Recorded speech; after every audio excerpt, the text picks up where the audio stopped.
Welcome everybody to the fourth episode of the Found Faith podcast. We are on episode 4, which is amazing. I'm Will. I'm one of the co-hosts. My voice sounds a little bit different. We're gonna talk about it for a bit, and I'm joined by my other co-host right over here, Daniel, I'm back. I Dan- never left. Danny for family. Yeah, Danny for family, as we established. But yeah, bro. You told us right now before we started that it feels like we haven't seen each other in a while. Yeah. Granted, I saw you Sunday, but Oh yeah. That's too. Saturday and Sunday. but I think it's because we haven't recorded in like 2 weeks. Yeah. Yeah. So that's why has it been 2 weeks since we recorded? I think so.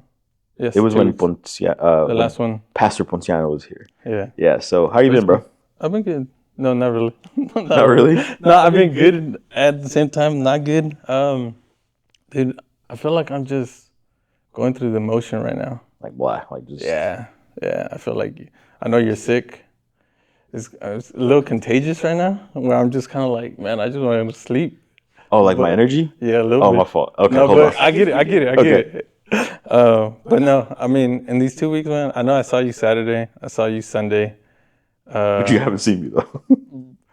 But we really didn't talk. We had a little conversation Saturday, which was, We can actually bring that up if you want. For real? Yeah, I don't mind. yeah. Let me bring it up from this angle. Okay. All right. I'm down if you're down. Yeah, I'm down. Go for Okay. it. So Danny and I had a conversation. We had a little misunderstanding.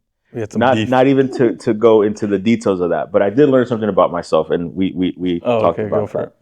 that you have to be aware of how other people perceive your words, because I'm very like go with the flow, nonchalant, like it's like just go with it, and I tend to throw words around with not thinking of how people are going to perceive them. And I hit Daniel with, and I'm never going to say it again. I hit Daniel with no big deal, and I knew he got mad at me because he didn't answer. He didn't answer. And then we talked again on Saturday, and like I always hug Danny when I see him, and he gave me like a little awkward side hug. So I was like, all right. So we talked afterwards, and we did talk about how the no big deal was like the trigger for all that. And I was actually thinking about that this week. I was like, how many times do I do that without realizing that I do that? Because it does, like, oh, no big deal. Like to me, it's like a little, oh, it's not a big deal. Yeah. But depending on who hears it, that term can be, oh, like, who cares what you think, Yeah. So I know that we got a little too behind the curtain here, but I thought it was interesting. It was because I think, not to say exactly what the conversation was about, but I think it was my intention was to come to you to talk to you about something, and you just kind of was like, no big deal. So to me, I was like, dude, I came to my pastor. Ooh, yikes. Yeah, no, but you're right though, and it's because you see how you said it, no big deal. Yeah. I said no big deal, but you perceived it as no big deal. So it's like I got to be careful with how I choose my words, especially like we know we're working together. Like I want to make sure everybody's feelings are valid, and have those necessary conversations.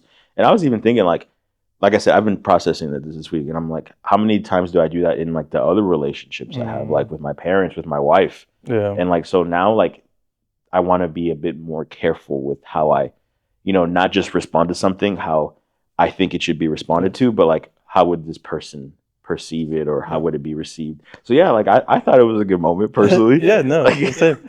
Because at the same time, like for me, it was also at the same like looking at it at the situation and saying, hey, I don't have all the information, so let me not respond, because it's like I'm gonna say something that I don't know, and maybe like attack you with something that you also don't know. Because he ghosted me for like 4 days. By the way. So it was like, hey, let me just leave it here. Let me talk to the people I need to talk to, make sure everything's kind of like I get my information that I needed to get. And then once I got that, it all kind of was like, oh, okay, all right, this started making more and more sense. So I was like, okay, all right. And then I was like, okay, I'll just go talk to him about it now. So I think when you're part of a community, those things will happen naturally. Like we are different people, different personalities, different ways of responding to things. So I just thought it was funny and cute, like me, you, and Gary just having a little heart to heart in the corner, in the corner of the alchemy room. But yeah, bro, we got a little sidetracked. But I've been this week. I've been sick like crazy, dog. Like my wife has missed work all week. She just came back today. Wow. And I got sick Tuesday. So I've been like literally sleeping from Tuesday to now. Like just I've been doing this week of prayer, coming home and just sleeping. But I hope y'all still like my voice. You sound good. I sound good. But yeah, bro. I think this episode is going to be an exciting one because we do have a very special and important guest. And I know we've said that about every single guest, but I do think this guest is especially important because she has had important milestones happening in her life up until this week, and even for the future right now. Yeah. She's been part of the community forever. How long have you known our guest? Well, I mean, I guess you can call the guest family to me. Ooh. Because she is cousins to my wife. Oh no, quite literally. I thought you were about to say because like she's like such close friends with your sisters, but I forgot. Yeah, she's cousins with your wife. So this guest is red carpet. This is family, and she's part of like an OG of the community. So we're going to. Would you like just welcome her? Yeah, let's go for it, man. Can we welcome Shayla Maldonado, also known as Shay for Life, to come through and be with us and join us? And we're so excited to have you. No, come here. Don't you go? You don't got to. So you are more than welcome. Thank you for being with us, Shayla. I know you are in a busy process right now in your life. Yeah. I was packing literally until. So we're gonna get to why you were packing. I was gonna say you forgot her new last name. Yeah, I thought that's why I waited because I thought No, I thought that's where you were Hold going. on. That's how fresh this is. So it's not like you're not. It's not. Let's not get into that last name discussion. It's not open up. So it's Shayla Hernandez. Yes. Shayla Hernandez. So Shayla just got married this Sunday, and we are going to talk about that because I do want to dive into that wedding because it was a beautiful wedding. Yeah. But before we go all into that, Shayla, tell us a little bit more about yourself, like where you're from, who you are, where you grew up, how long you've been part of this church, all that stuff. Okay, well, I have grown up here my whole life. My parents moved into my house that I still live at when I was like 2 or 3 months old. I was just telling Daniel that today I took him to a pizza place that used to be like a laundry place that sold raspas. And I was just like taking him around the neighborhood, and it's so crazy to see how everything has changed. But yeah, basically born and raised here. My whole family lived with us on and off. Cousins lived in the house. Strangers lived in the house. Strangers? Church people that my parents have just taken in. Church people have lived in the house and just been here ever since I can ever remember. Yeah. So you're an Oak Cliff lifer. Yeah. Like you've been here. So then that means you met Danny as soon as he came here from California. Yeah, I remember more, obviously, Diana and Natalie, your sisters. But yeah, as soon as people were getting here, I remember when everyone got here, who introduced us, and that's kind of how everything So she remembers everyone that comes in, everybody that leaves. Yeah, she's the record keeper. She's the record keeper. And I've, especially this last weekend, I think this is the first time I saw all your cousins and aunts in full force, and that's you guys have. And a lot of people that sadly couldn't make it or just were absent for other reasons, but it was really nice to see everyone coming together. I think that's the biggest thing that we were like just talking about, even with people that we've seen ever since Sunday, like how good everyone got along, even people that have never met before. So family-wise, or just like anyone, family like that is coming together, seeing each other after many years, friends again that used to come here that maybe don't come here as much, but seeing everyone get reunited was so nice. Like you're very aware of this specific community, and I think you're in a unique position because like you said you were here for like since you were 2-3 months old. Well, at church, like when I was 3. Oh, okay. So I've been in Oak Cliff since I was like 2 to 3 months old. Where are you from? Did she say that? I'm sorry. Well, Oak Cliff. No, like born in Dallas? Yeah. Oh, okay. Yeah, I was born in Parkland. Oh, you're from Oak Cliff. Yeah. Like all the older ones were born in Parkland, and then the babies have been born in other, like Methodist or all those things. But yeah, born in Parkland and lived there my whole life. And the Hermano Yucundo is the reason that we came to church when I was 3 years old. Yeah, for those of you guys who don't know, who El Hermano Yucundo, as we call him, he's someone who's worked as a colporteur / Bible worker for maybe 50 to 60 years. And he is someone who a lot of the families are in this church are because this man has gone door to door, let me give you Bible study. So I actually wasn't aware that he's one of the reasons your family's here. Yeah, so my parents were Catholic, and not the Catholic that just say it for the name and do the holidays and that's it. Like my parents were yes. Like, so we went to the Catholic church that's like headed towards Bishop Arts, and just the big one. Yes, the big Hispanic church there. And then my mom just started reading the Bible on her own and realized that some of the things that the priest was saying were not true, and just kind of like, what are you saying? Like, I've known this my whole life. And so she kind of stopped going there, but she still was like, I know that God is still a thing. Like, I know that there's still someone out there. And in that time, it was my sister, me, and some of our cousins. Like, again, even if they didn't live at the house, they lived on the same block. A lot of them just to live on the same block. So he first stopped by and was selling children's books. And my mom has always been really big in education. When she was younger, she always wanted to be a teacher. She had to come here to like help her family, so she never really got to do that. But she bought the books just like, oh, would be a nice way to like get the kids just like reading and learning about all that education stuff. And then slowly he started selling her other books. And then finally she accepted to do Bible study. And she accepted to do Bible study with a few cousins' parents. And then I think the last one that agreed to do the Bible study and get baptized was my dad. But then that's... Really? Yeah. So he was at the house. He never was opposed to it, but he was one of the ones that took a little bit longer to convince. So then they did all the Bible studies. They got baptized. It was like in bunches. Like first a few siblings, and then my dad, and then some cousins, as in aunts and uncles. And then that's how they be all. So that was like 25 years ago. Yeah.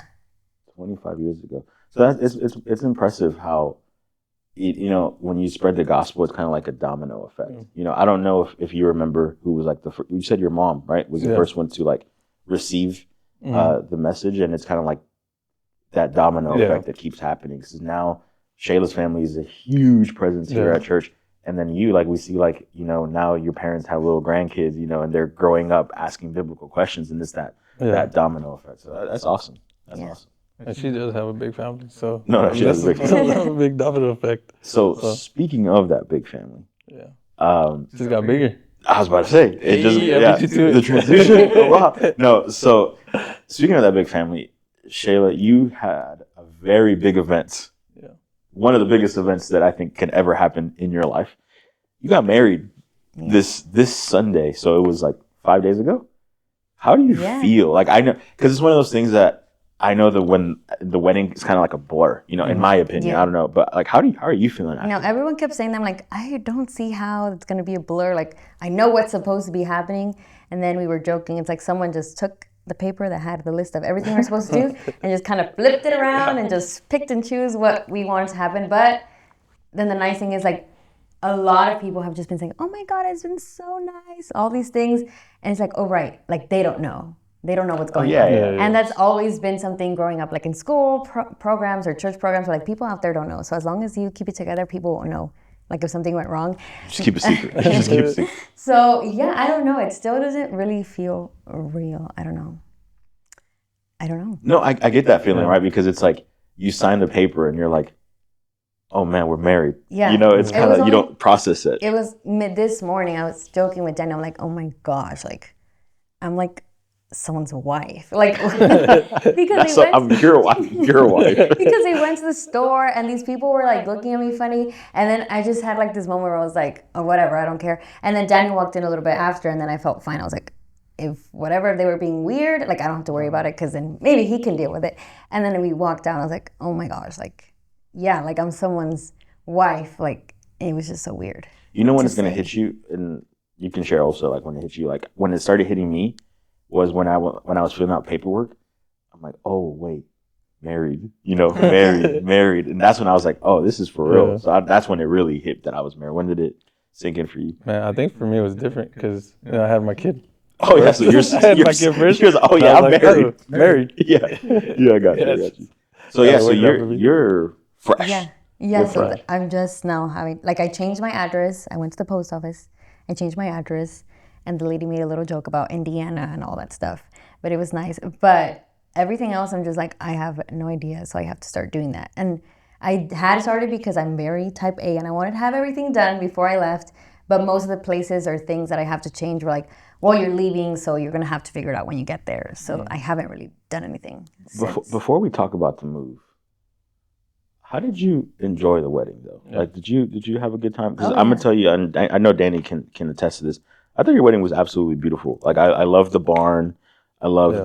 the environment. Like, it was very like family oriented. Like, I just thought it was a very beautiful wedding.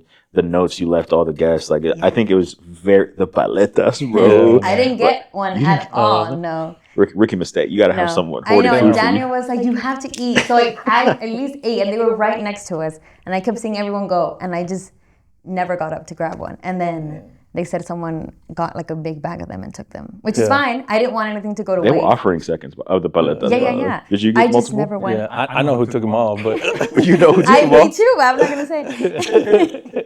Can I? No, I'm not gonna guess. But I think I know. But Do I know?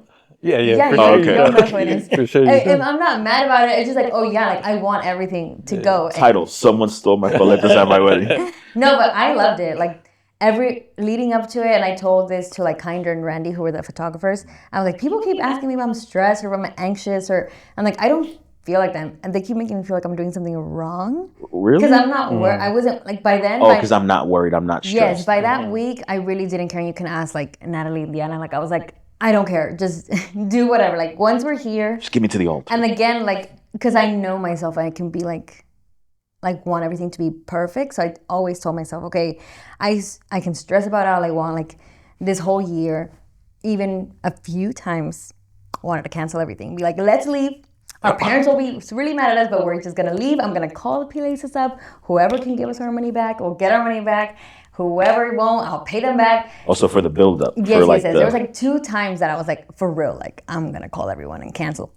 But I'm like, okay, I've had those moments already. Like at least leading up to it, once Daniel got here, I'm like, I don't want to deal with that. Whatever happens, happens. So there's like a few little moments where I like told people like, by the way, this is delayed. So plan B, in case it's not figured out, you do it. Like, by the way, this is completely messed up. Like, don't tell my mom, but like deal with it. So you were just giving out orders.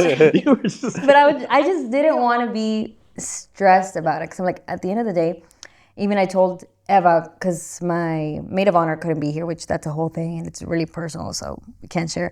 But that's what I told them. Like, at the end of the day, I want just to be able to spend time with the people that were able to be here. So, why am I gonna cry? I know you're good. Yeah, just.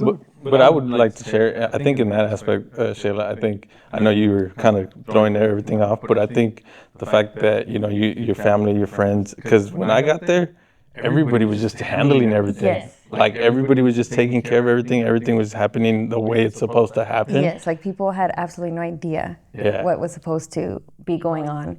And that's why I just kept remembering, like, I'm sorry. No, you're good. You're just trying to sneakily mute it. Just. I kept remembering, like, people were like, who needs to be here? Like, the main things are happening, and other than that, like, it's gonna be fine. Like, I don't know. Yeah, and like, of course, like again, even while we were there, when people were watching us but couldn't really hear us, we were like, this is like completely wrong, and we were just laughing about it because like, what can you do? Like, I straight up forgot my dress, which. We can talk about that. Wow. But I didn't tell anyone. I told Natalie when she showed up. By then, it was fixed. But How did I you wish. forget your wedding dress? I don't know. I wish I would have had a camera when I told people because the like fear in their eyes was like, oh my God. But yeah, we realized almost at midnight on Saturday that I forgot to pick up my dress. And yeah, Pick it up from where? pick it up from the place where I bought it, where they were steaming it and okay. had it ready for me. Were Like they I've open had on it- Sundays? Yeah. I've had it ready. I've had it for months, but then I realized it was going to take a long time to steam. I was like, I don't want to put that stress on anyone of being afraid of ruining it, so I'll just take it to the place so they can do it. And they obviously everyone's like, it's fine. It's not your fault. It's their fault. Like they should have called you. I'm like, no, but they did reach out, and I confirmed that I was going. and I still forgot. So yeah, I literally forgot my dress. So, but even that, all I could do was just laugh. Like I was like, this is not real life. Who picked it up? Leilani, which shout out to Leilani. That's what I say. That's my friend. That's clutch. Yeah, so she was staying in Fort Worth. So she drove an hour to pick it up and then an hour back to have it ready.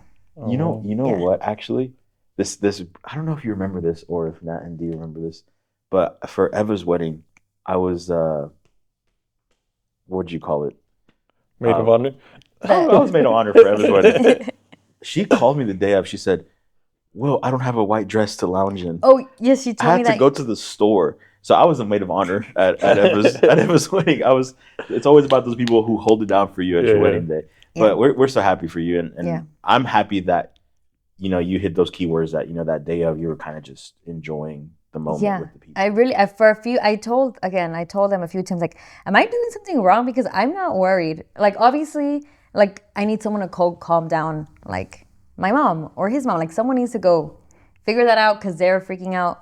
But I'm like, I feel fine. Like everyone's arriving. I could see everyone through the window. Everyone looks so nice, and I was just excited. Like that's really all I felt. The main thing I felt was excited. You want to know what my favorite moment of that whole wedding was? During the ceremony, when the phone went off. I didn't hear a phone go. Oh, you didn't? No, hear? then no phone went off. Okay. Nah, no phone went off. No phone went That's off. funny because they went in to say, "Hey, cancel everything," and then someone's phone went off. Oh yeah, because your friend Julian, Yeah. he like made a very thorough announcement. Oh yeah. Phones off, and then we had the beep. I didn't hear that at all. You were locked in. Yeah. My favorite moment was Jacob. Oh honestly. no, Jacob did so good. Jacob was locked in. When I watched, I'm getting to that altar. Yes, and I found this out yesterday, but apparently, like, whenever the baby was crying, he's like, this is not gonna work. Find a replacement, get a baby from the crowd. Jacob like, is Danny's son, by the way, and that's why we're laughing so like, hard. he was like, we're not gonna ruin this. When I walked down, that's He was saying that? Yeah, and when I walked down, all I heard, like, I know people were He's talking. 8, by the way.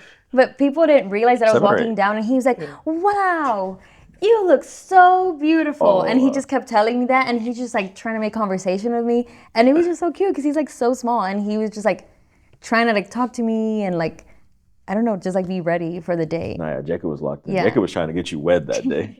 Jacob was ready. Jacob was trying to get you wed. That's funny. I didn't know that, but it's funny. It Yeah. sounds like him. It sounds like him. No, I knew he was about it. As soon as I saw him walk with holding the car, he was locked in. So I knew he was focused that day. Yeah. But you're about to move to Indiana Yeah. with your husband now. Yeah. How's that going for you guys? Pretty good.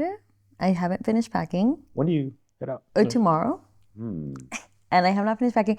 Everything that's left is just gonna go like in a bag. Like You're gonna leave so much at your parents' house, bro. That's No, that's yeah. how my wife was too. Like, yes, that was a plan to leave things behind because I'll be coming back like sometime in the summer.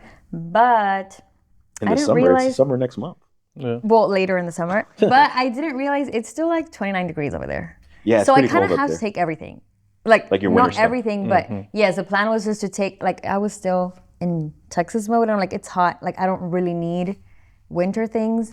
And all I left over there was like a huge jacket and like skiing overalls. Like I can't wear that every day. So I need to take my winter clothes. So that was not part of the plan. So I'm trying to figure that out. But yeah, other than that, You guys are driving, right? yeah. Yeah, we'll definitely be praying for you tomorrow for safe the travels drive. and the new chapter you're about to start. And I think I know. that's why it was important to really get an episode with her because Absolutely. no matter where you go, you're always going to be part of this community. You already tell you whenever you sing, you ruin worship songs for me because I was like, I want Shayla's version of Lean Back, Every Praise, and all that.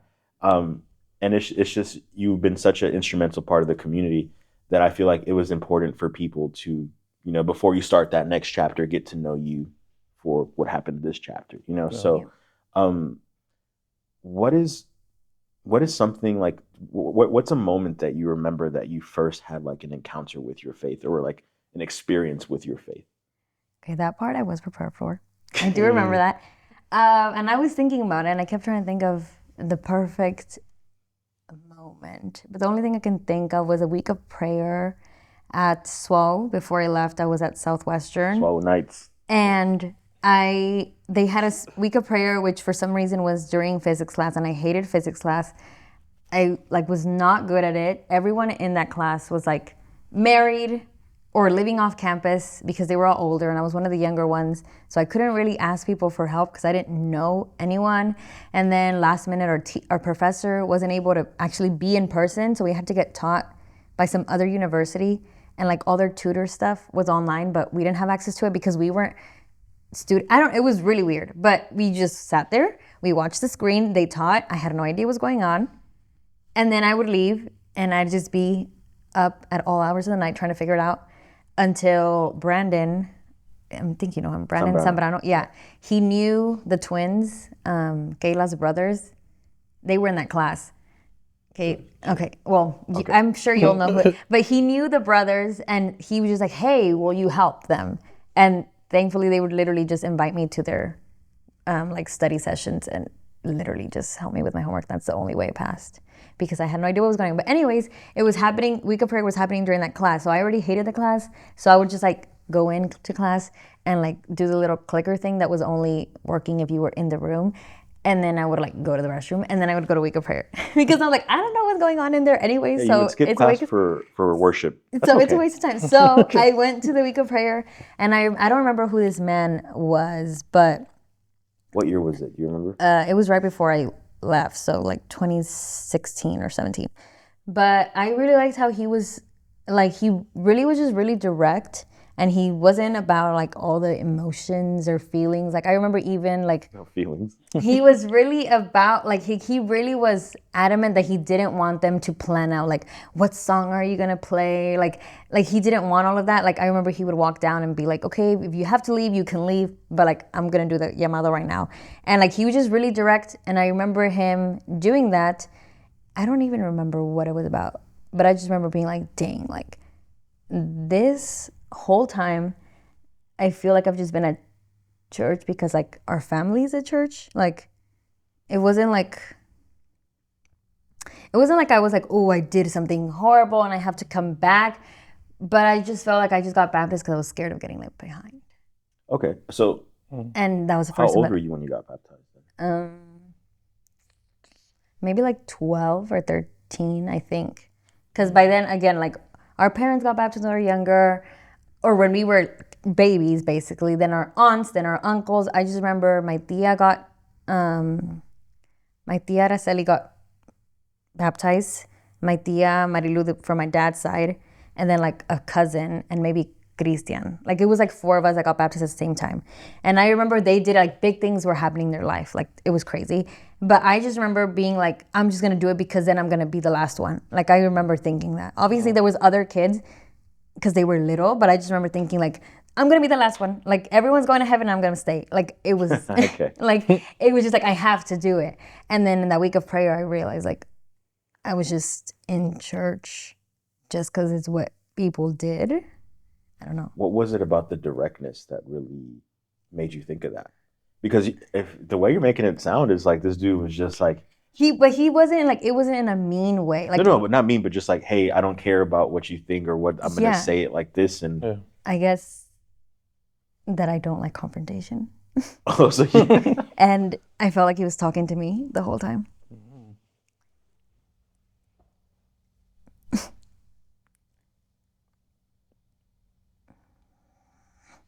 No, it's okay. Okay.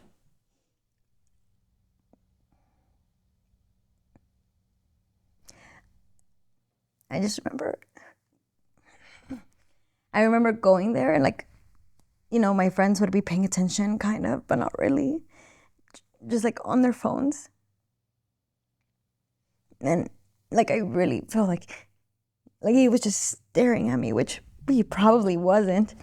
But it just felt like he was just looking at me like, hey, like kind of like wake up a little, like God loves you, like he wouldn't leave you behind. And which I still don't know, but I remember thinking like, am I supposed to like get rebaptized because I was afraid? And even now I'm just like, I don't know how that works. Like I know Daniel got baptized, which that's his story, and I really wish that he had his own episode. But I remember I was so anxious, and like I just remember feeling like, oh my God, like I've been doing it wrong this whole time, because I only did it because I didn't want to get left behind, and it felt like he was telling me through this man, like I would never leave you behind. I think that's actually gorgeous about, and maybe something that we all go through. Yeah. We have this, we want a response out of a behavior. You know, like, hey, if I behave this way, God won't leave me.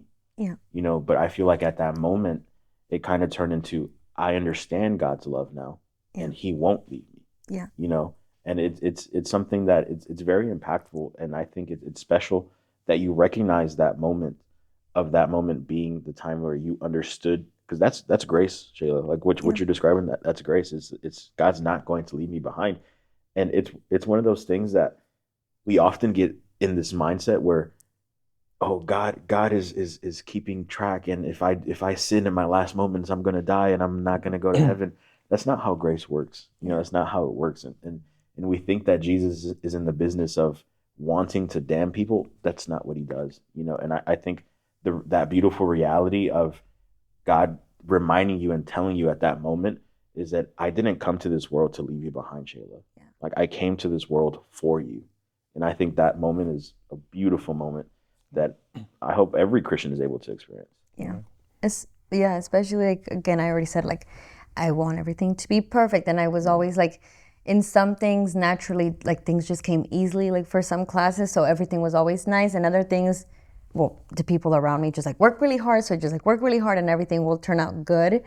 So I just felt like I had to do everything the right way. Because even when we were little, when we wanted to do things like go to a sleepover, go out to dinner, it was like, if Shayla's going, our moms are going to say yes. So it was like, even without knowing like the wording, it was like all this pressure to like do things the right way. And I was like, oh my God, like all these people think it's like, oh, like she's always in church, she's doing all these things, but I was like, I'm over here because I don't want to get left behind. Like I don't know what you're talking about. So it was always like a lot of all that pressure. And then in that time, that was my last year there. So in that time is when I started realizing, like, I don't want to do nursing. I never wanted to do nursing. I just didn't want to leave.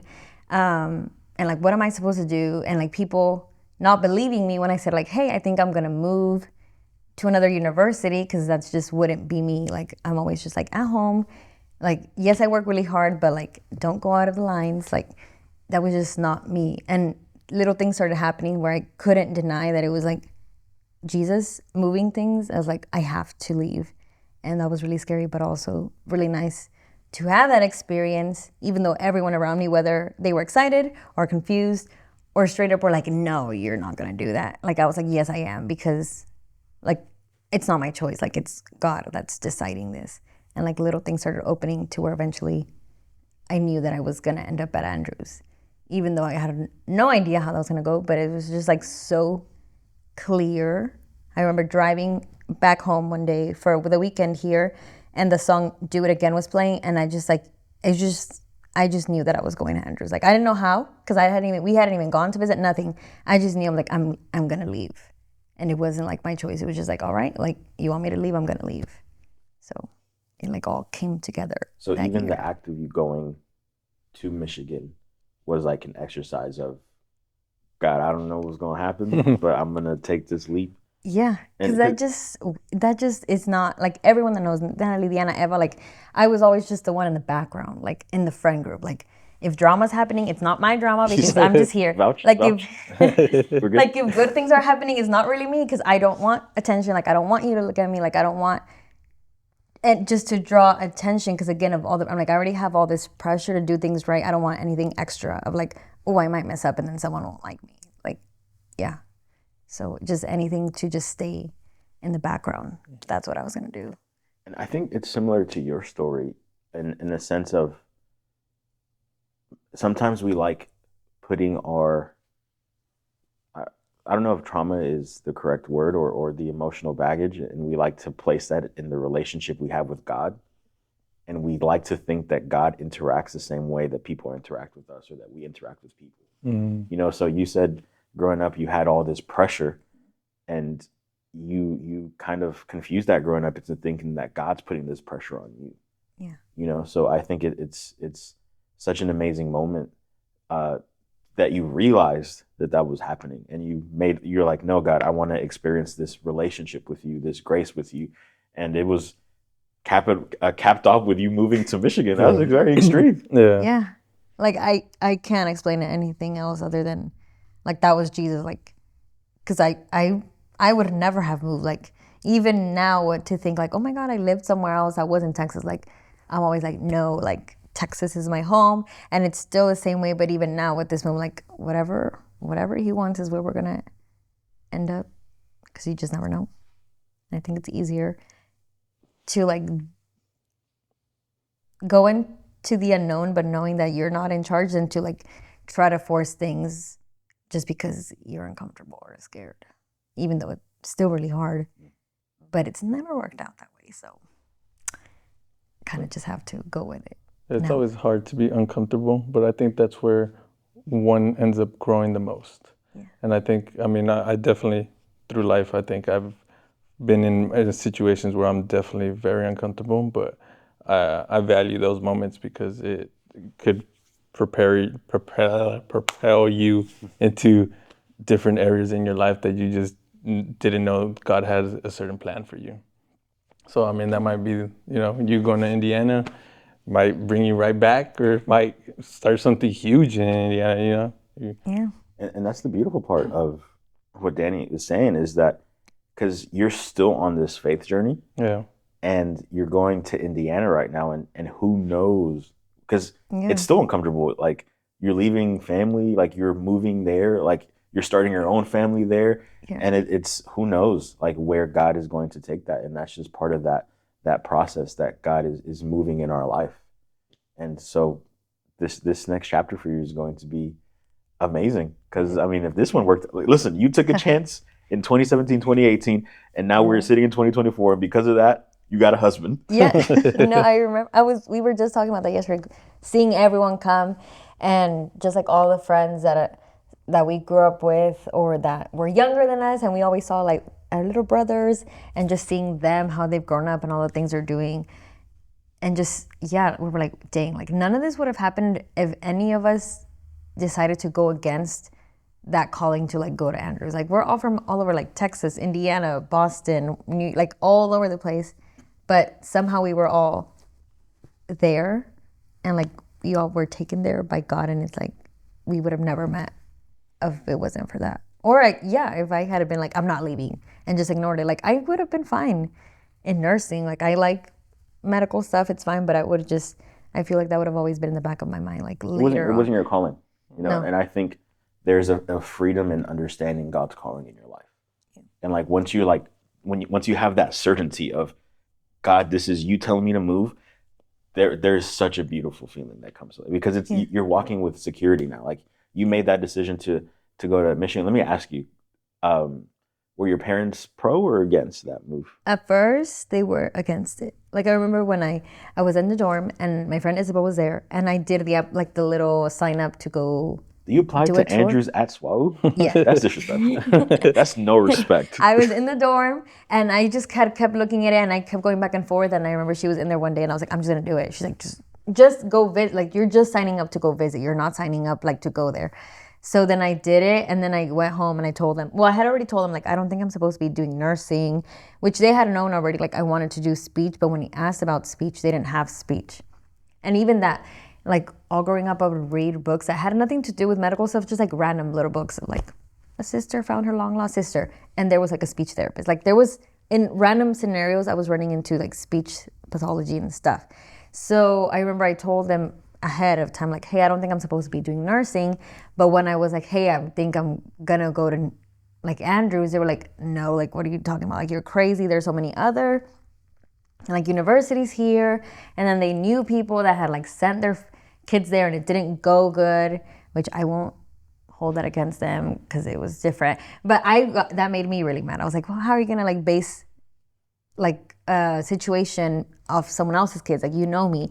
But anyways, at first they were against it. I convinced them somehow to let's go visit. We took my older sister, and when the visit was over, I was walking with my mom, and we were, I think, halfway through the visit, and she was like, no, like, this is where you're supposed to be. And like, she's like, your dad and I, like, agree, like, you're coming here. And the visit wasn't even over. And it was not nice. It was super cold. It was raining. Like, it was, it was, They're like, this place sucks. It's perfect for you. it was so crazy. And we were just walking, and she just kind of like looked at me and was like, yeah, you're coming here. And that was it. And you were what, 19, 20? That age? That was 2017. I don't know.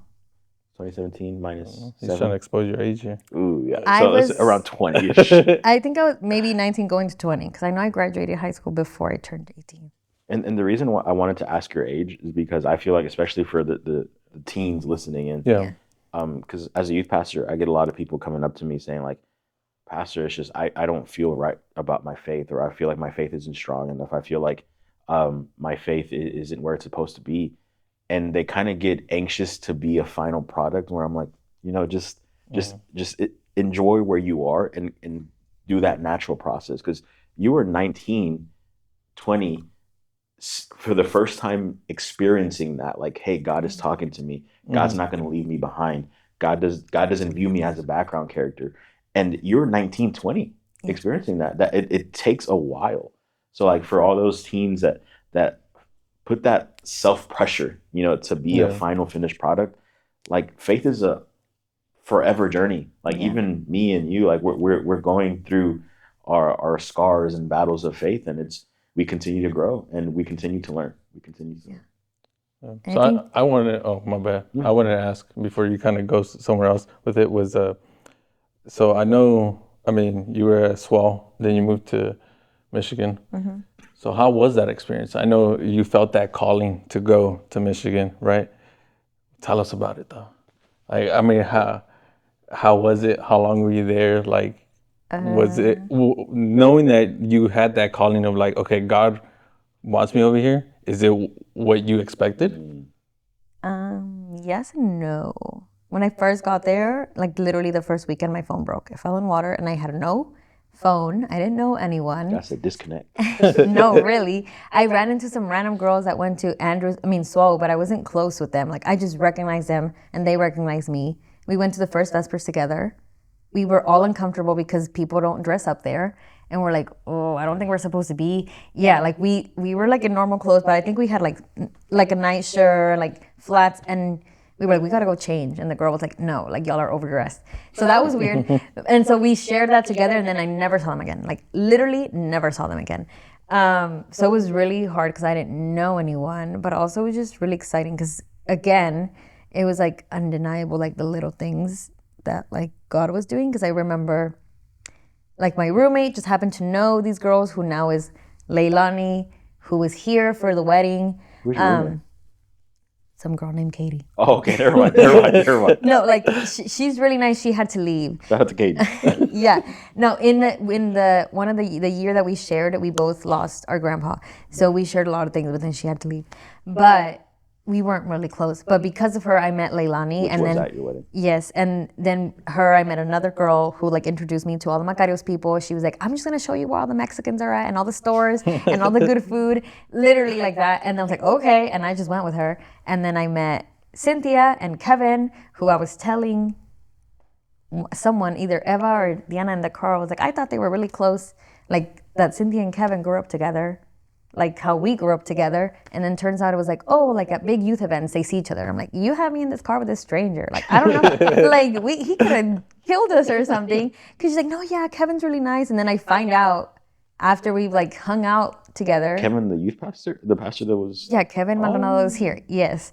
Like I thought Cynthia and him grew up together, No, they were from different churches, the same conference, do things together from time to time in youth events. And I was like, Cynthia, what the heck? Like, we went to hiking, we went to an abandoned church, we went to an abandoned school. And I'm why like, are you going to abandoned places? because they really like to take pictures. Shayla, that's on you. If you say yes to that stuff, that's on you, man. They both like to take pictures. So it was really cool, like the pictures that they took. But I thought they grew up together like how we grew up together. And it was not. And I was like, oh my God. So there was a lot of those moments where like, what am I doing? But also like no one was there. So one it was bad because I couldn't rely on other people to do things for me, but on the thing it forced me to do things on my own. And it was also kind of nice because no one knew me, so no one was there like, Fresh start. oh yeah, no one was there like, oh look at you like doing it. Like no one could say anything because no one knew who I was. But yeah, I didn't know anyone. I remember I would call home, and I would call in the restroom. I would turn on the shower, like the faucet, to make a lot of noise because I would get really homesick and I didn't want them to hear like that I wanted to cry. So I would literally stand there in front of the mirror, just with all the water going and all the fans going, so that there would be a lot of noise and they couldn't hear that I wanted to cry. And it was like that for like maybe 2 months, and then it got easier. But Yeah, because that was your first time away from home. yeah, but I would just drive around and get lost for hours.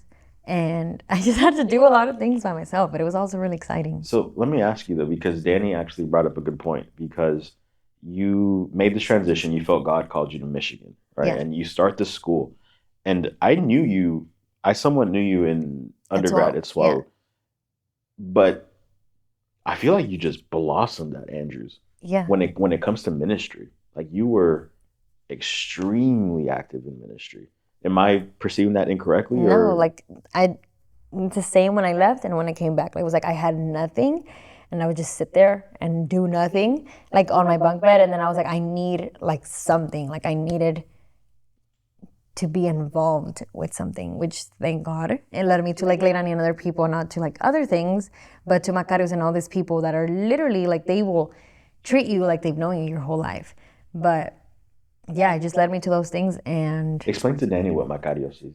oh yes, so Macarios is a ministry that their main goal is to go to churches that are Hispanic churches, but that have lost their youth throughout the years. And the whole point is to show them what the youth can do and to kind of like motivate them to let the youth be a part of the church and the planning. They have pretty cool services. Yeah. So, Sounds and cool. Makarios means blessed, I think, in Greek or something like that. Yeah.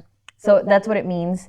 So yeah, we would just go to like, it wasn't like we were going on these fun trips. Like all of these churches were like old churches. No offense. That had like, I mean, the trip itself, but like you were like going like, oh my God, I'm going to go meet all these people. It was like churches that You're going to really- serve. You're going to Yes, serve. a lot of them didn't have any youth at all. Like we were the only youth, and that's what we were doing. Like, hey, like this is what the youth could do. Like your perception of what the youth can do, or like their, what do you call it? Their, what's the word? Like la mala fama que tienen. Like what do you call it? Like The bad Bad reputation. image. yeah, the reputation, or image that they might have it doesn't have to be like that if you would just be willing to like have a conversation with them and like really get to know them instead of just like brushing them off. So that's what Macarios was. So I joined that one, and then another friend just had a music ministry. It was just him and a whole bunch of musicians, and they needed singers. So then I joined that one. Sing a little bit. So I joined that one because my friend and Julian really knew him really well. So I was in those two ministries. How soon did you start joining those when you got to Andrews? Was Like it right away. Like Oh, so you like said my God, phone broke. She took me to God broke buy your phone, Shayla. my phone broke. Right? She took me to buy rice at the like little center where they sell like some food. Then she was like, Melendez? no, like the gazebo. Okay. We bought rice at the gazebo. We left it in the dorm, and she was like, I mean, if you want, you can come hang out with me at the square. They were doing like a freshman thing, which that was so annoying because we were new, but we were not new to college, but everyone was treating us like freshmen. But I'm like, I don't need to go to this freshman orientation thing. Like, I just want to know where my building is at. I don't want you to do your little games. But this lady invited me to this bus, and I got on this bus, and it was full of freshmen, and this girl who are still friends with today, she's like, hey, do you know Spanish? And I was like, yeah. And she's like, oh my God, thank God, it's so many white people. And then we just sat together. We went to the beach together, and it was, again, all freshmen, but they were pretty nice. And then I met a few girls, and we would study together all the time because she was also doing speech. But so I met people because I went on that bus, but I was not supposed to be on that bus. I didn't realize once it was too late, and I had no way of getting home. But yes, my phone broke. I was like, sure, I'll go with you. We went down. I met Leilani and the other girl, Esther. They said, we're Macarios. There was a meeting. Leilani was also doing speech, so she took me to my classes that week because she was an RA. There was a meeting for Macarios. I went to the meeting. They were having a camp, and now you have to join Macarios before you go to camp. But back then, they would just take you to camp if you wanted to go to camp. And I was not going to go because the speech club had its own thing, and I was like, maybe I should make friends in the speech thing. But a girl that was at the Macarios meeting also happened to be at the speech thing. And she's like, well, I know where it's at, but I don't have a car. I don't know where it came from, but I was like, I'll drive you. Just trying to make friends up there. That was not me. I would literally sit in the silence and talk to people. But that was Jesus. I was like, I'll drive you. So then in the morning, we were about to leave. She gets a call from another girl who's supposed to be in charge of all this food for the Macarios camp. So she's like, is it okay we pick her up? And I'm just like, sure. Like, I was like, what am I going to say? So we pick up this other girl. We talked for like the first 5 minutes of the car ride, which was like an hour. And then we didn't talk. It was just a radio. You just sat down in silence? I was driving. Then it was the other girl. Then it was the other girl taking care of the talked? beans. No, we just sat in silence, all looking out the window, listening That to the wasn't radio. awkward? It was super awkward. But if you knew, I mean, the only one that talked really was the one in the back. I think she just felt really weird because us two in the front Yeah, were you gotta really, say something like, us two in how the was front your were day? really awkward. We did all that in the first 5 minutes, loading up the beans. There was nothing else to, like. You gotta save the questions for the car She ride. would not have said anything. I would not have said anything. In the back, she might have, but I think she maybe fell asleep. So we were just. Could have And talked then- about the beans. That's what I'm saying. Like, what kind of beans you like? Refried? And then that was it. We got to the camp. They did like this little initiation game. It was really, I was like, what am I joining? But then it was really fun. And then ever since then, I was part of Macarios. No, So that was like the first week. and when I got to Andrews, Were you guys there at the same time? very little. Like, okay. I'm Yeah, talking about you like got a there- semester, I think. Yeah, because I was finishing. And there, technically, you only have like half a year. And by February, you're done with your tests and you leave to like do your clinicals. We had a very, and when I saw her was with the Macarios, I was like, she was all in on ministry. Yeah. And I'm like, dang, Shayla, I didn't see you like that at SWAU. And like, now you're out here Because at just. SWAU, it's like, you know, everyone, like, oh, Eva can do it. All the other guys can do it. Like, I only helped at SWAU at the very end when someone couldn't go to like this youth thing and Eva invited me. And then they were like, I didn't know you could sing, or I didn't know that you were like getting involved in all these things, because I was just like in the back. I was like, I just don't want to like attract any attention. So I was like, you can do it. There's a lot of people that are here, so they can do Can I it. tell you something? Sure. Don't take this the wrong way.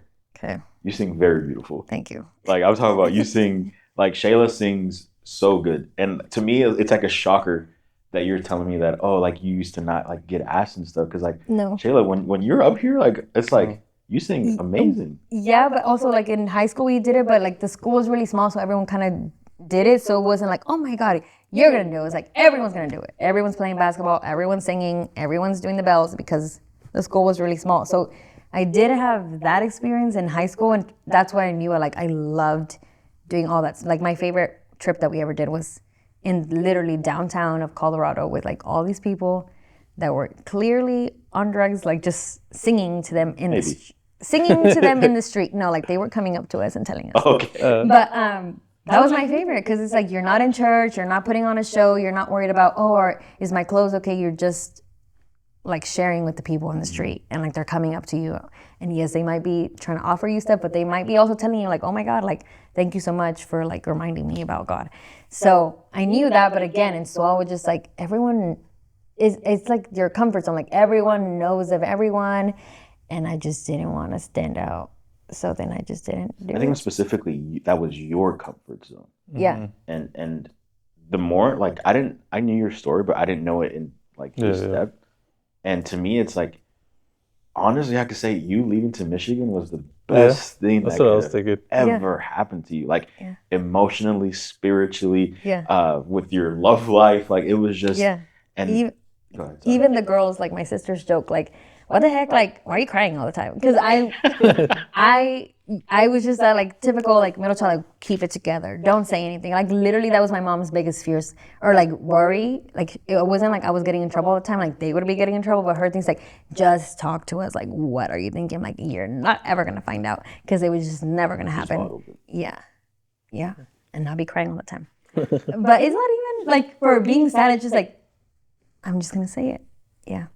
So you have that experience in Michigan, and now you've been in Texas for a while. Yeah. How has it been? This might be a too in-depth question, and if we want to skip over, we can. No, We I said can, I would but, just say it.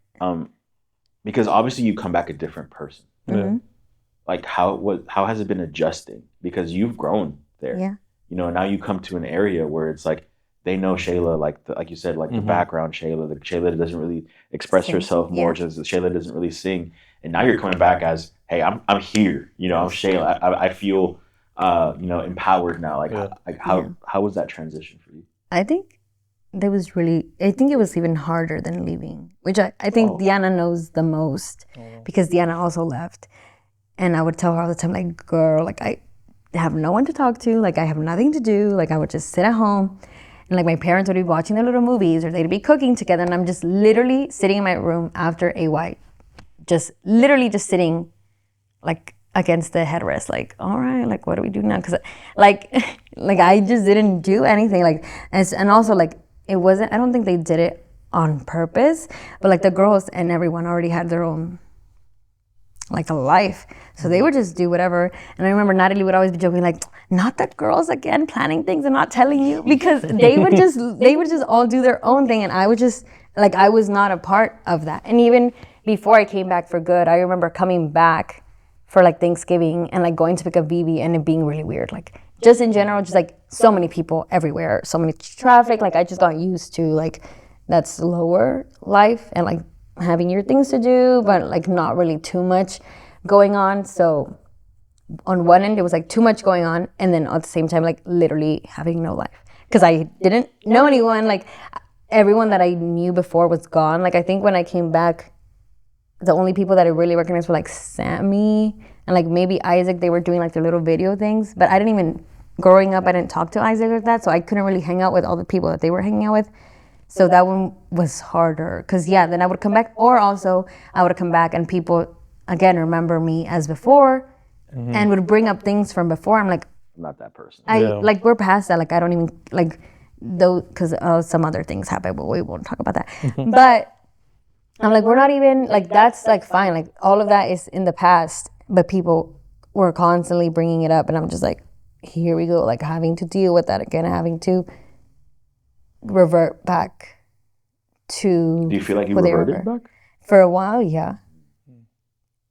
Yeah, because there wasn't anyone else to talk to. And then, again, I would just talk to Diana when I would go to their house until they slowly started coming back too. And then Diana really pushed me into things, like being a teacher in the Sabbath school, like, that was all Diana. Like, I agreed to, like, cut papers, like, open the door, get the snacks, but not to be a teacher. And that forced me to do stuff. And the same with the hermanos inviting me to sing. To know you don't like me calling them hermanos, but they are the hermanos to me. So Shayla is in a music group. And I'm talking about this music group is really close. And she still calls, is he the director, I guess you would call him? He's the director, the lead. Super nice guy, I call him Adan because I consider him a friend. And Shayla calls him hermano.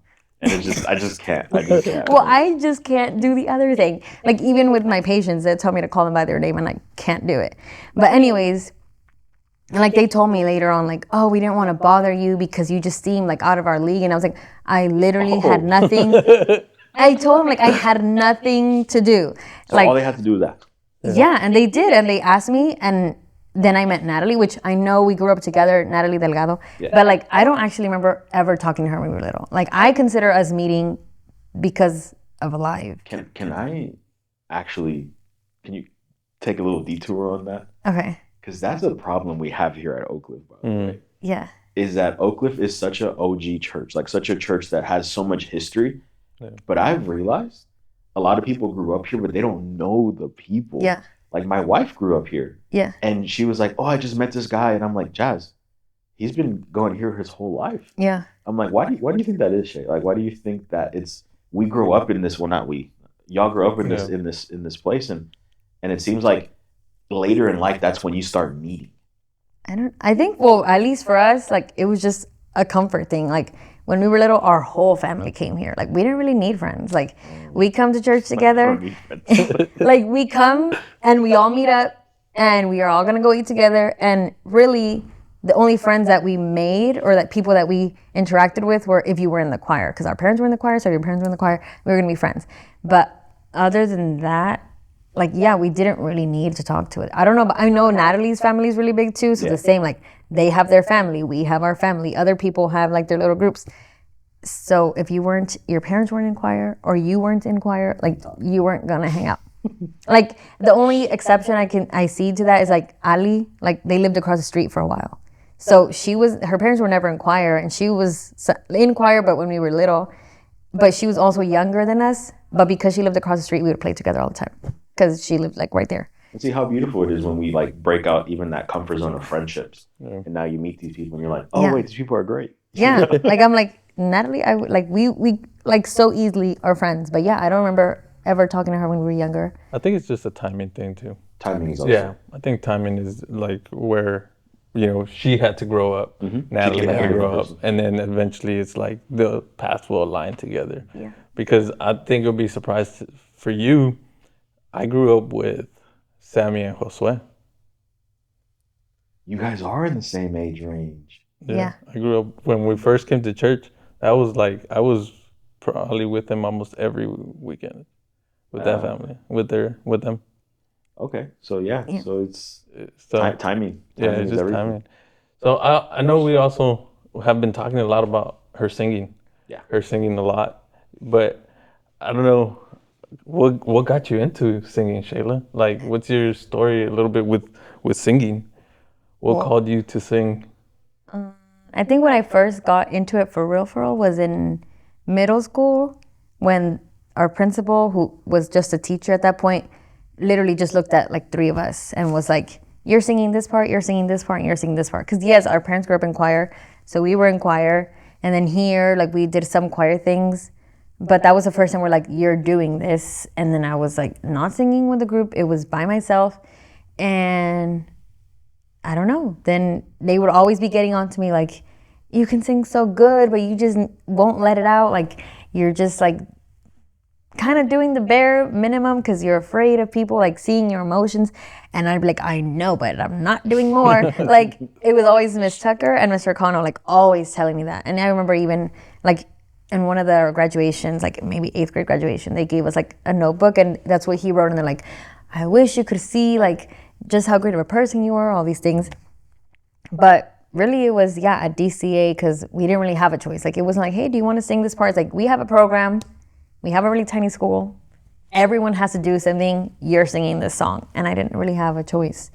And So let's say, quote unquote, it was a coincidence because Yeah. the way you're telling the story is that this dude randomly pointed at you, say you're singing. yeah, It obviously impacted your life in a crazy way. Yeah. How does singing make you feel like when it comes to connecting with God? Because I always tell everybody, I wish I was a singer. Like I suck at singing. Then I see all you guys and I'm like, dang, you guys sing amazing. Like how does that yeah. how does that worship feel to you?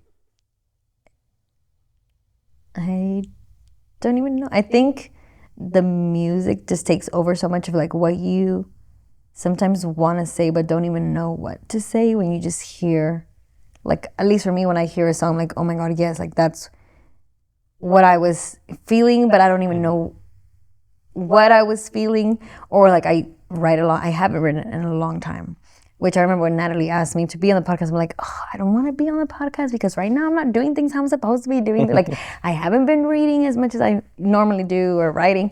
So I wanted to say no, but I'm like, no, just do it because I had been feeling for a long time like I had to say something ever since Diana got me to talk with or be a teacher. Like just seeing how the kids are and like how slowly they open up. I'm like, as nervous as you might be, or like, oh, like what if I mess these kids up by saying something I'm not supposed to? It's like, no, like it's like helping them because you see them for starting off just joking around to like coming to you and telling you something in class without them even really noticing. But yeah, that's how music has been to me. Like I never learned how to play and I still want to learn something, but sometimes it doesn't have to have words. Like just hearing the music, like to me gives me a space to like think about things, like think things through, even if I don't write it. Although I think writing for me is the way that I get it out the most, which a lot of people don't know that, and I haven't been doing it. But yeah, to me, it's like the closest that I can get to just like really like saying what it is that I'm thinking without like feeling as put on the spot. Like, I don't know, like, yes, I get nervous, but also once I start singing, it's like no one's even there. Like you feel like you're having a conversation with God at that. Yeah, it's like people aren't even there. I don't know. Like obviously, it's taking years to get used to it. I still get nervous, regardless.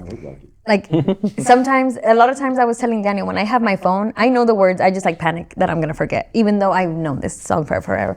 But yeah, once I actually start to sing, then it's like no one's even there. It's like just you and what you wanted to say. It's just there. Is there a song that you go to whenever you're going through tough times?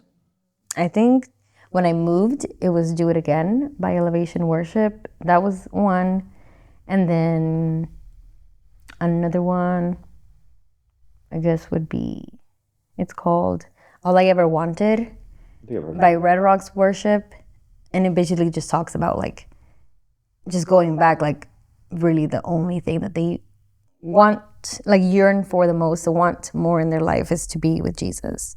And then there's one more that always like reminds me that I feel like that one really reminds me of what the purpose of all of this is whenever things are going bad, like, you know, when ministry stuff isn't really happening how you want, because all these things are happening that I'm sure y'all know about, like that we're just like upset, like, why don't you let us do this or that?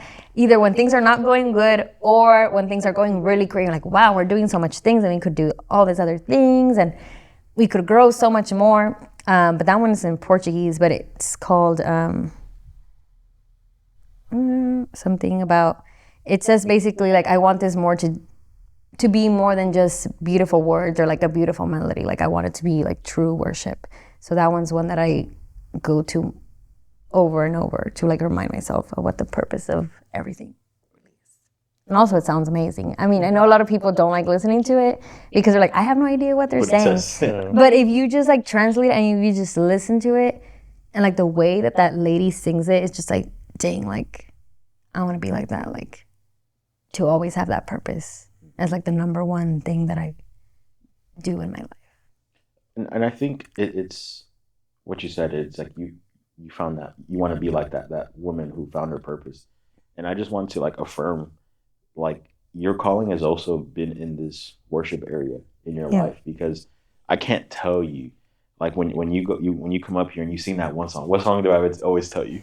Lean Back. Lean Back. When you sing Lean Back, like I look at you sing that song and I'm like, Shayla is living that song. You know, like Shayla's not, she's just not singing it to perform it, to like Shayla she's connecting to that song. And now when you say that, hey, this is basically you conversing with God, it makes so much more sense. You know, because like you forget about the crowd, you forget about the people here, and you're just having this intimate conversation with God, and I think that's amazing. Yeah, I know a lot of people get annoyed because I don't like to listen back to it. But that's another thing, because I know I can be like a perfectionist, and then I'll just focus on like, oh, this sounded really good, or oh, this did not sound good. I don't know who I was talking to, but they're like, you know, you can sing good. Like, obviously, like, we got it on here. Like, we're on camera. Like, if you're like really good at like, I don't know, like playing the piano or like driving a motorcycle, like you're not gonna pretend like, oh, whatever. Like in your head, you know that. But I don't want to like get caught up with like all the little details. So I try as much as I can to like just do it and then just leave it. And it's an intimate moment, you know. Like I know you do it in public, but the way you're describing it does seem like an intimate moment. And it's same. I know it's different, but kind of the same. Like when I preach, I truly hate listening to myself speak. It's just like, ooh, you know. But because it's like at that moment, I feel like you just kind of get lost in it. So that's what it is. But yeah, it was. I think the main question was, how was it when I came back? And I think I think it was really hard, which I have told the girls a little bit about it. But when I came back, I was doing my clinicals, and then that's when I had met Daniel, and it was during COVID, and I felt like that was like the closest. Like when I stand up here, I'm like, if you just let him, like you would hear him talk to you. Like I feel like that was literally like the time I heard him, like the most, because I was writing. That's what I mean. Like I used to write all the time, and then I came back, and there was no ministries and no singing, and I was by myself in San Antonio.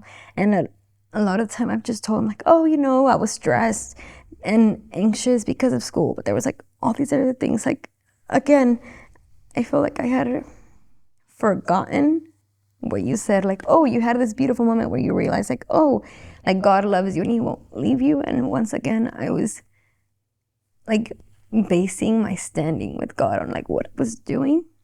Yeah. And I was like, dang, like I haven't been writing like I'm supposed to or praying like I'm supposed to. I'm like barely doing what I can to get through classes, or like even with like dating Daniel. Like, I mean, I wasn't one of those. I don't think this is a bad thing, but like, you know, those people that are like, we're not gonna hold hands or anything at all. Like, we're just gonna be like praying, and then eventually, like, I didn't have that vision for my life, but I just felt like a lot of things we were just like, oh, whatever, like it's so fun, and like let's just like have fun and not like see what God wants for us first. And it led to like, especially being long distance, and it led to like a lot of like just uncomfortable things that we could have avoided if we had just like gone back to that. Which now I know a lot of people, even older people, that like look at us and be like, y'all are like fasting and praying, but that's because of that year that was like horrible. We're like literally, I don't know who I told. I think I told Adan and them when we went to our last concert. I was like, that year I literally didn't listen to music. Like, I didn't let myself.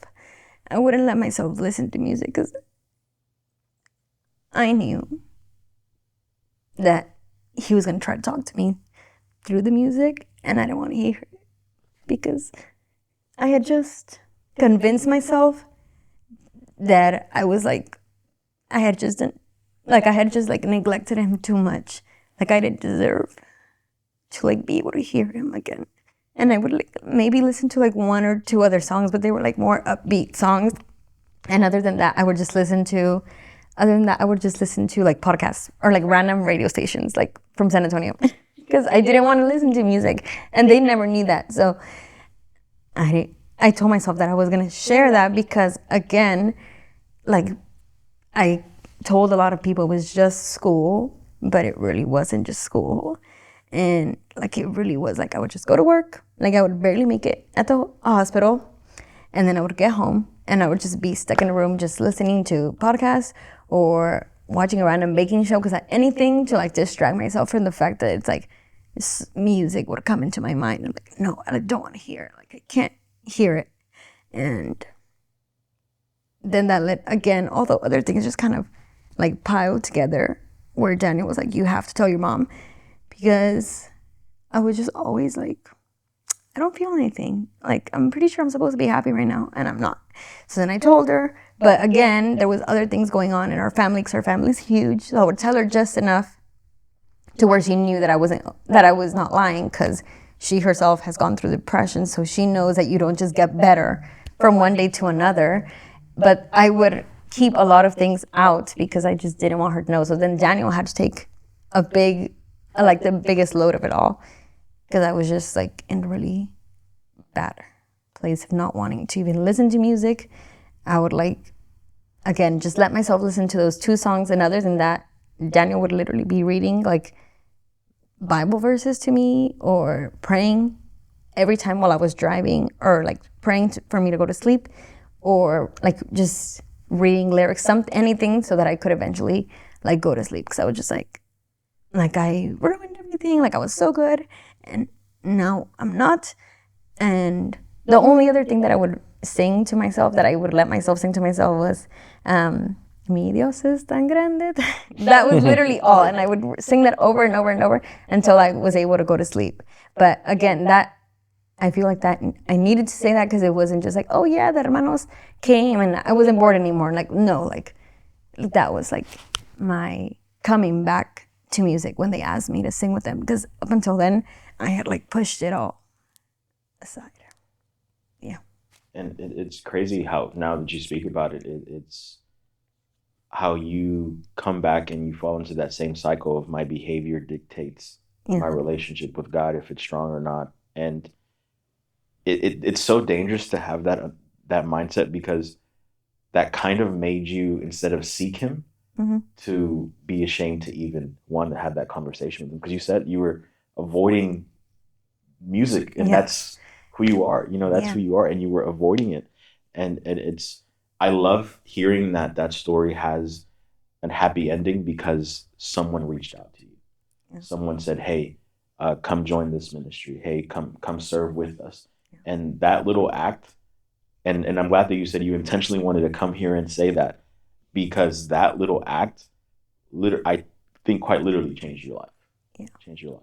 Yeah, because they didn't know. Like again, like whenever they would jokingly say like, "Oh, we felt like we're bothering you," like I would just be thinking. Again, we weren't close back then. I would just sing with them, and then we would go home. But in my head, I'm like, if you only knew, like, I needed this more than you needed.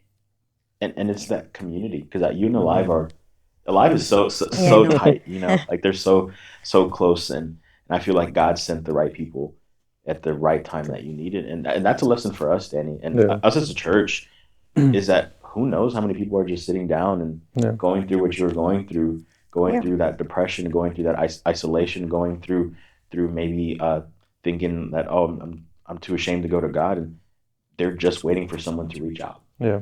They're just waiting for someone to be like, hey, come here, come join this community. And that invitation, I think, Shayla, I think that is one of the most powerful things you can share with your community, because I feel like sometimes we get so used to being comfortable and be with the group that we are with. And there are people sinking and drowning, and they need that comfort, that they need that love that community can provide. And man, it's so powerful to know that we have, we're calling about Adan and Delia, los hermanos that reached out to you and said, hey, Shayla, come join this ministry. I think that's amazing. Yeah. Because I feel like we always picture like, oh, it has to be really bad, where like you left the church and we're doing drugs. And it's like, it doesn't have to be that way for you to still know what someone else is going through, but you also have to let yourself share that, or else what good is it if you're just keeping it for yourself? And I must say, shout out to Daniel, because to hear you say that he was praying for you, he was calling on the phone, really, like, I don't know if he was singing to you, but I found this weekend he could sing. Yeah. So he was probably singing. Like, he never sang. But yes, like, I feel like a lot of people, like, I could have easily been like, you're trying to pressure me into doing something that I don't want to do, or like, he couldn't, like, he wasn't here. Like, I needed to tell someone, so I told my mom, and then I would like talk to this pastor and then counselor. Like, I had people, but like literally no one knew about that. I told Eva like once, but she never knew the full story of it. But I had to tell someone because no one was here. He's like literally worried about me, like what's gonna happen, but also wasn't here. Like, and this was like at the very beginning, at the very beginning, like he really didn't have to do, like, it's not like, oh, we're married and you have like, now like your wife is going through depression or anxiety, like you have like, he could have easily been like, oh, this is too much, like already the long distance too much, but also this, like all of this, and then still be like, okay, which again, it wasn't perfect because like I can't do everything for you, but I was grateful for that, not for him not being like, oh yes, like I'm gonna be the person that saves you, and be like, no, you need to talk to someone and you need the Lord. So yeah, it sounds like you definitely made a perfect decision this Sunday. And Shayla, I think your story, and I've known you, and I think I've been truly impacted by hearing your testimony right now. And even as someone who is like, like a spiritual leader here, I think I'm really taking away that notion of just because they don't look like they're going through depression, just because they don't look like they're going through a rut, doesn't take away that responsibility that I have to be like, hey, would you like to join this community? Yeah. So I don't know, Shayla, I don't know if there's anything else you'd like to share with your Oak Cliff family. Any last message or anything that you may have that you would like for people to know? Oh, I guess. Oh, pause. No, it's fine. Yeah, keep going. Yeah, just continue. Oh, no. No, go ahead. Yeah. Oh, I guess, which I heard this, like, I thought of this, but I hadn't heard it in these words until today when I was getting ready to come here. I heard this lady saying, like, just like, don't hold yourself back because you're afraid. Like, just do it afraid. Like, it's okay to be scared or not know, but then do it anyways. Like, whether that be reaching out for help or like taking that chance to move somewhere, or accepting that invitation to either be a leader or to help out in some way, whether you, again, yeah, like if you're doubtful that you are capable of doing it or scared that you will be judged or that people will think you're not good enough to do it, regardless of that fear, do it anyway. I think that's the perfect word of advice for your story, Yeah. because I think that big decision she made that you didn't know 19-year-old Shayla was making that huge decision changed your life Forever. Yeah. Forever. It was beautiful. Yeah. And I would like to add and just say, I mean, I just feel like with her story, like knowing what it is, I mean, to anyone out there, especially like with what we're trying to build, not only with our podcast, but like with Alchemy, I feel like if there's if anyone's there that wants to come and visit, because I feel like, you know, it was Adan who called her, right? And we want to call them, to come and just come see, come visit, we just want people to have that interaction and that community. Be part of the family. Be part of the family, and I know you're leaving us, but, I think you left, an impact. And I think once people see this, they'll realize, what kind of things you were kind of going through, but just what ended up coming out of it. And, I'm super excited to hear once you go to Indiana and, I feel like you're going to go there and end up doing bigger things over there. Mm-hmm. And I'd be excited to like hear some of those things. I'm not saying we pray you're coming back, but you never know. Yeah. But yeah, Shayla, thank you so much for coming on. Thank you for, first of all, being part of this community for, like you said, for years and years and years. And we're going to miss you. And I know we're going to see you from time to time, but just know you always have a home here. And if you ever need anything from us, we're only a 15-hour drive from you. All right. But other than that, again, Shayla, thank you very much for being with us. This was a beautiful podcast, and we will be back again, hopefully next week. But thank you guys. Appreciate you guys. Thank you guys. And thank you so much to Shayla Hernandez. Yeah. Bye, guys.